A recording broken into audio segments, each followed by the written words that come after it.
श्रद्धालु भयो भने सन्तहरूको पनि दर्शन घरैमै पाइँदो रहेछ हैन र बाबा। हाम्रो कुलबहादुर बुवाले उहाँको श्रद्धा प्रस्फुटन भएको छ, अङ्कुरित भएको छ उहाँको श्रद्धा। सद्गुरुदेवलाई आज आफ्नो घरको आँगनमा उहाँले प्राप्त गर्नुभएको छ। यो अहोभाग्य भाग्य स्फुरित भएको छ, स्फुरण भएको छ।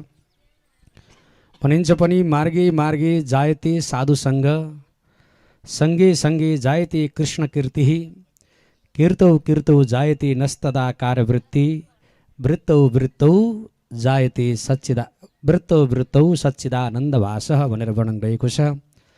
अर्थात् कि जब सन्तहरूको आगमन हुन्छ हाम्रो घर, सन्त चरणबाट पवित्र हुन्छन्। पवित्र मात्र होइन, सन्तको सङ्गको सङ्गले के हुन्छ त भन्दा सँगै सँगै जायते कृष्ण कृति, त्यो दिव्य हजुरभित्र बसेको जुन चेतनाको विषयमा चर्चा हुन्छ। जुन मैले बारम्बार यहाँलाई जुन ऊर्जाको चर्चा गरिराखेको छु, भागवतले जुन वर्णन गर्छ, सद्गुरुदेवहरूको आगमन भयो भने हजुरभित्रको त्यो ऊर्जा वा चेतनाको विषयमा कृष्णहरू भगवान् श्री कृष्णको कीर्ति गुणानुवादहरू हजुरहरूले हामीहरूले सुन्न पाउँछौँ। सुनेर के हुन्छ भन्दा कीर्तौ कीर्तौ नस्तदा कारवृत्ति। जब बारम्बार हजुरले त्यो भगवान् श्री कृष्णको गुणानुवाद सुनिराख्नुहुन्छ नि, हजुरको मन पनि कृष्णको आकारमा आकारित बन्दछ। मानौ कि हजुर पनि कृष्णमय बन्नुहुन्छ।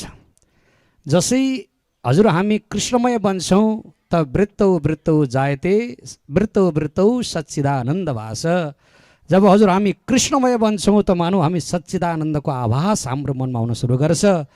जसै सच्चिदानन्दको आभास हुन्छ त अहम ब्रह्मास्मिको बोध हुन्छ, मानवले आफ्नो गन्तव्यलाई प्राप्त गर्छ भनेर अनि वर्णन गरिएको छ। आज पक्कै पनि सद्गुरुदेवको साथ